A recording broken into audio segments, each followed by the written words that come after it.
Uma boa noite, irmãos. É com grande alegria que eu venho mais uma vez trazer a palavra de Deus para cada um de nós. E o nosso tema de hoje é Ó como é bom e agradável. Ó como é bom e agradável. Quem conhece esse versículo provavelmente deve ter completado ele na cabeça.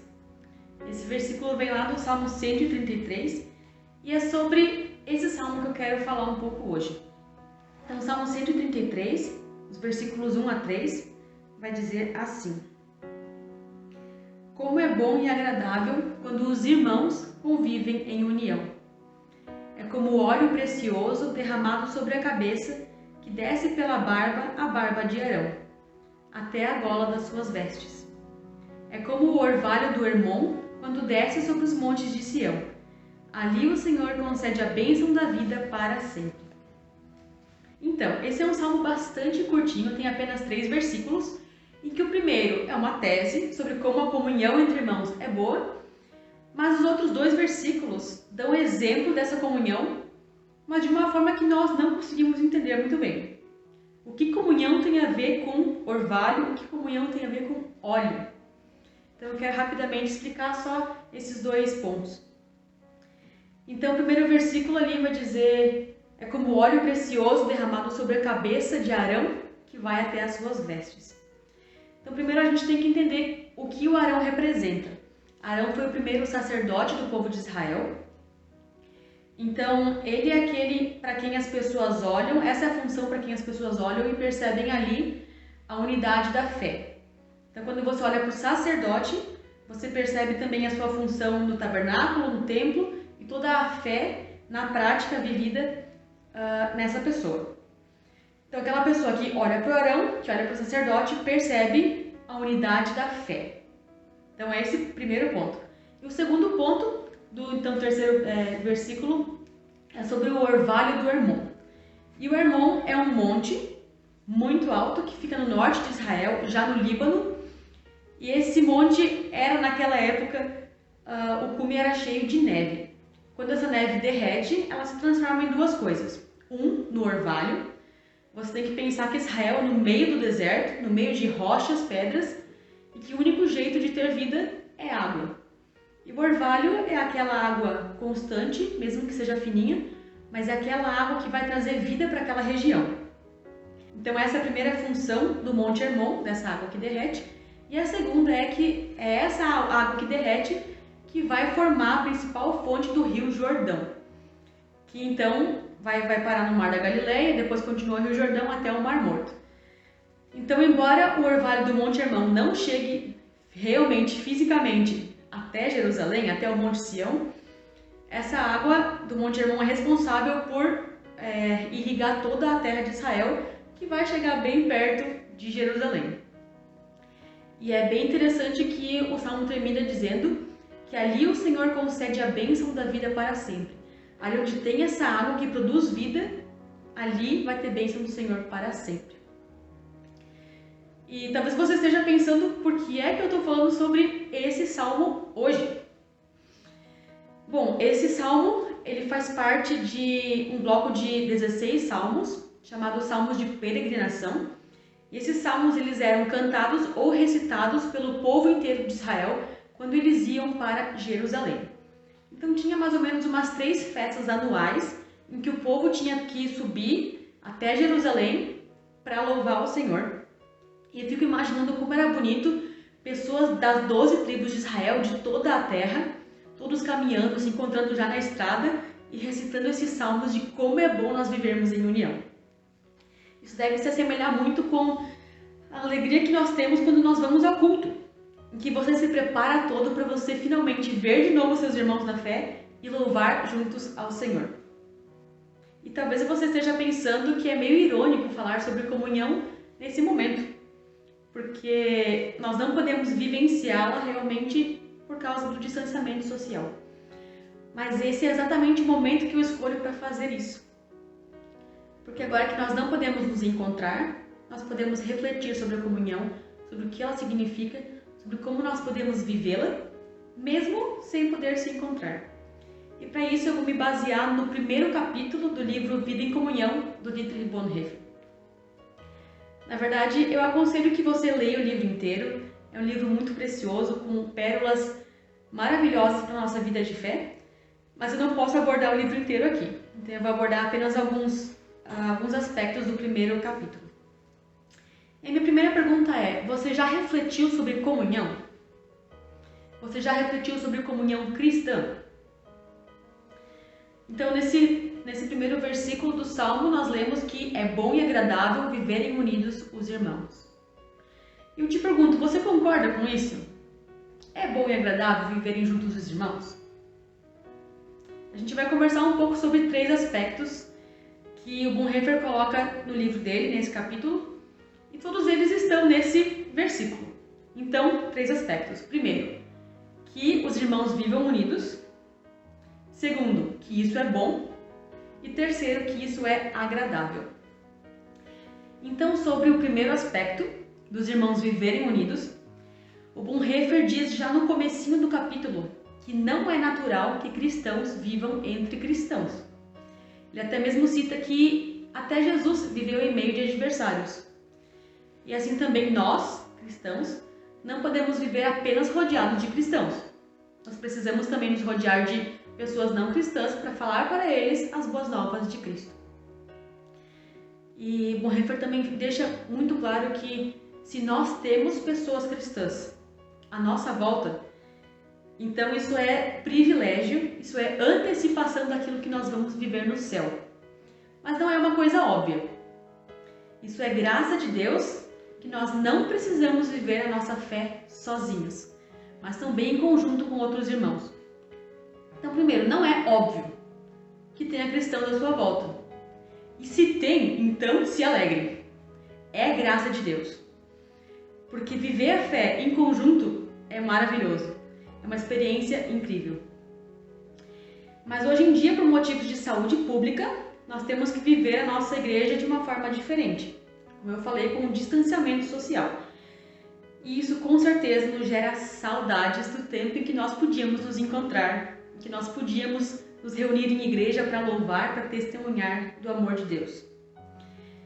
E Bonhoeffer deixa bem claro nesse capítulo que nós não precisamos sentir vergonha ou culpa de termos saudade dos nossos irmãos.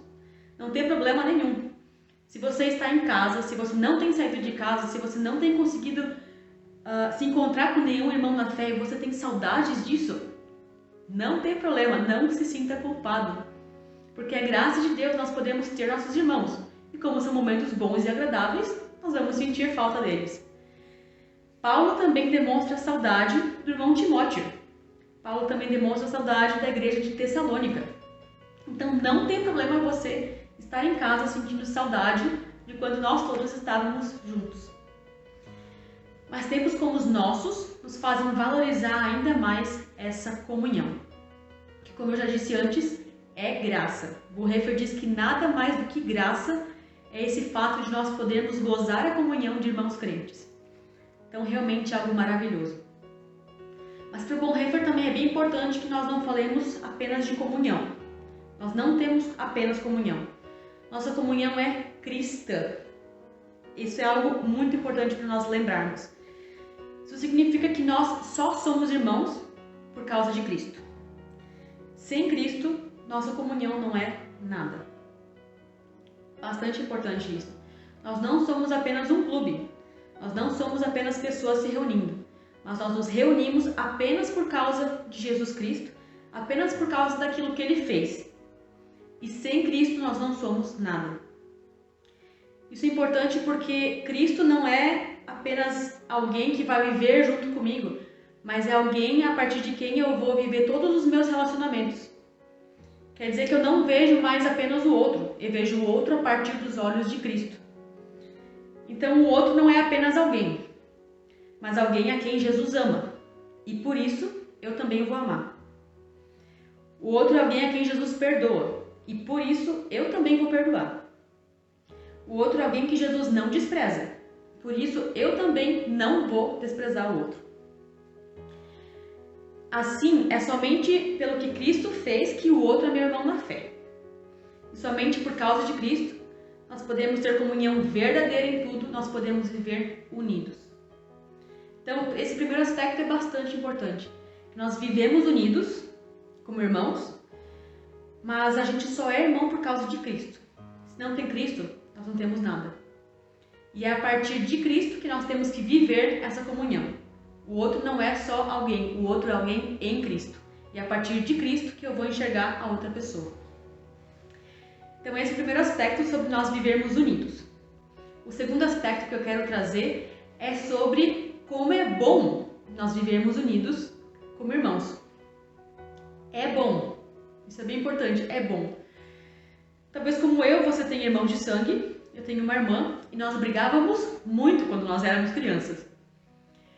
E talvez você pense, se tem briga, então não é bom. Bom, na comunidade de fé, isso também existe. Nós também temos discórdia, nós também temos discussão. E o importante é que, apesar disso, o salmista do Salmo 133 e Bonhoeffer ainda assim afirmam que a vida fraternal é boa. E sobre esse aspecto eu quero ler um trechinho do livro, desse capítulo, que vai dizer assim: quem deseja mais do que Cristo estabeleceu entre nós, não procura fraternidade cristã. Esse só busca quaisquer experiências extraordinárias de comunhão que não pode encontrar em outra parte.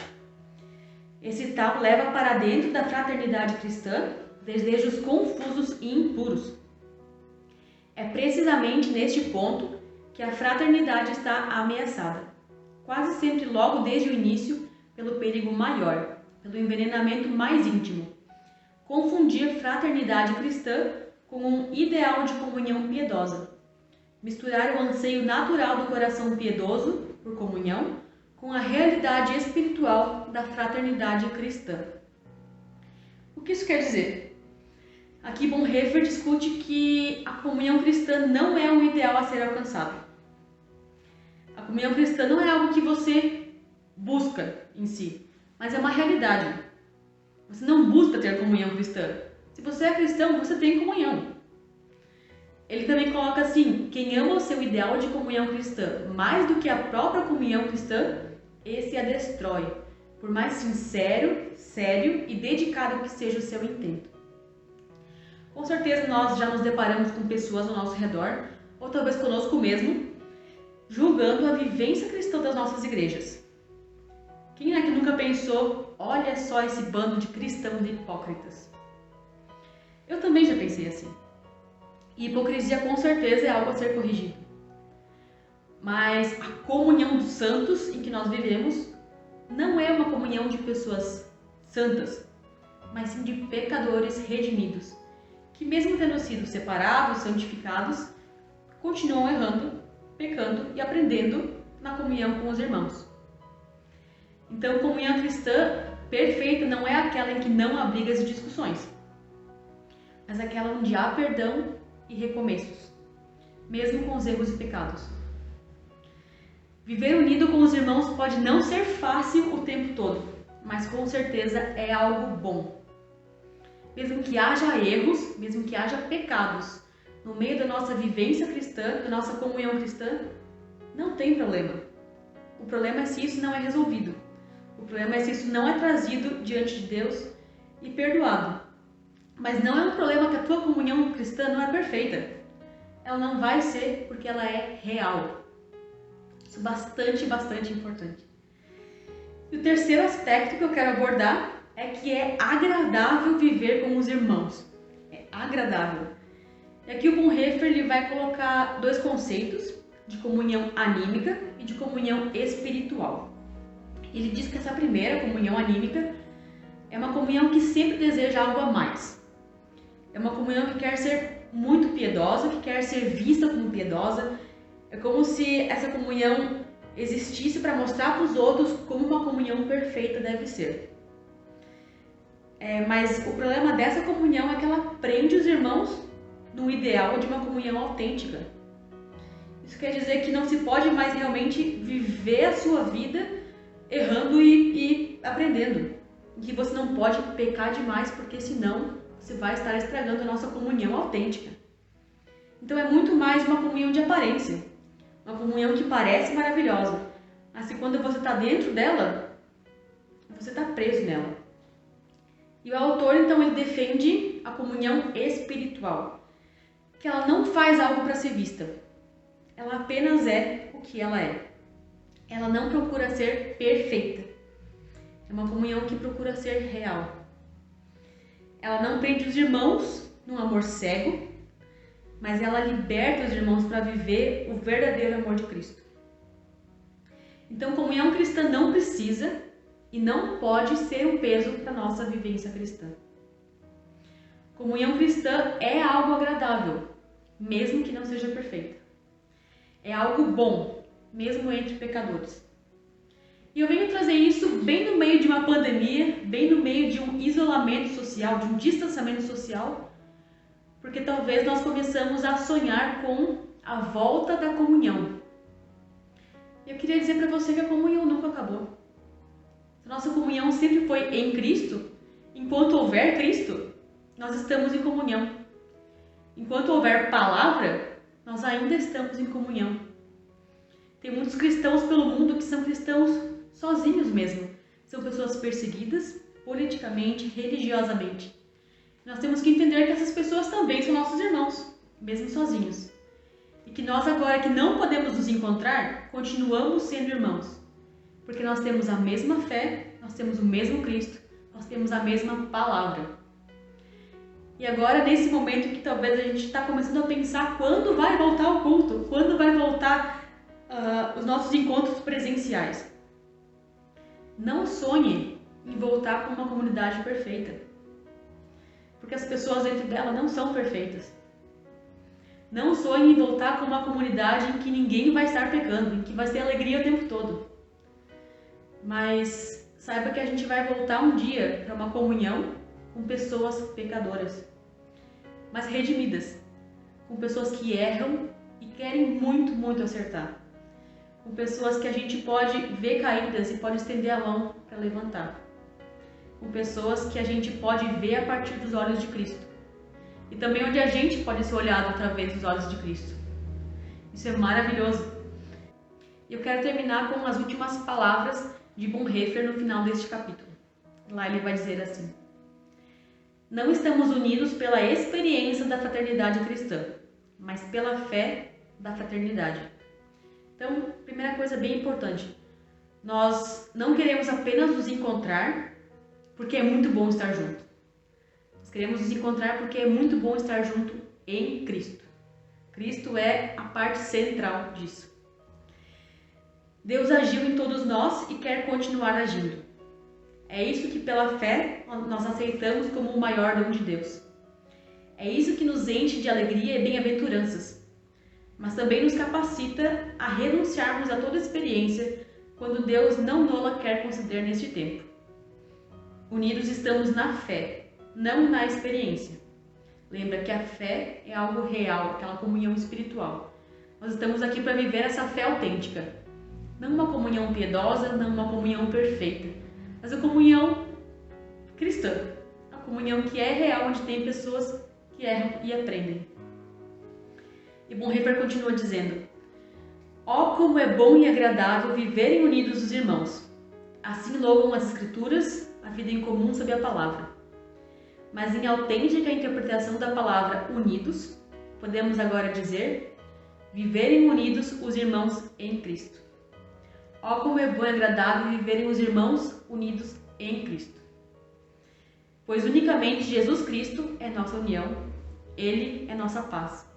Só graças a Ele temos acesso uns aos outros, alegria uns nos outros, comunhão uns com os outros. E assim termina esse capítulo sobre comunhão, desse livro Vida em Comunhão, do Dietrich Bonhoeffer. E eu acho muito importante nós falarmos sobre isso agora, que nós estamos ansiando por encontros presenciais, mas nós não podemos tê-los. É nesse momento em que nós podemos nos achegar a Cristo. Nós só vamos nos encontrar com o irmão através de Cristo. Então se aproxima de Cristo. Talvez essa é a oportunidade que Deus tem te dado para parar de correr um pouco atrás da agenda da comunidade, para correr atrás de Cristo. E a partir dele, sim, quando nós voltarmos, nós vamos ter comunhão cristã, porque é a partir de Cristo. E o que você pode fazer hoje em dia pelos seus irmãos? Ore, medite na palavra, estude a palavra, para então você poder aprender dessa palavra e também reconciliar o seu irmão em Cristo. Ore, coloque o nome das pessoas da nossa comunidade para Cristo. Veja as pessoas a partir de Cristo, em todas as suas necessidades. É realmente bom e agradável vivermos juntos em união, nós e os irmãos em Cristo. Lembre-se disso, e o meu desejo é que nós possamos continuar valorizando essa graça maravilhosa que nós temos de podermos um dia de novo nos encontrarmos. Se não agora, então, na morada celeste, eternamente em comunhão com Deus. Eu espero que essa palavra tenha te animado em meio a esse tempo de isolamento, que você consiga valorizar cada vez mais essa comunhão cristã, que só pode ser em Cristo. Tenha um bom fim de semana e nós nos encontramos assim que nós pudermos. Se não agora, no céu. Amém.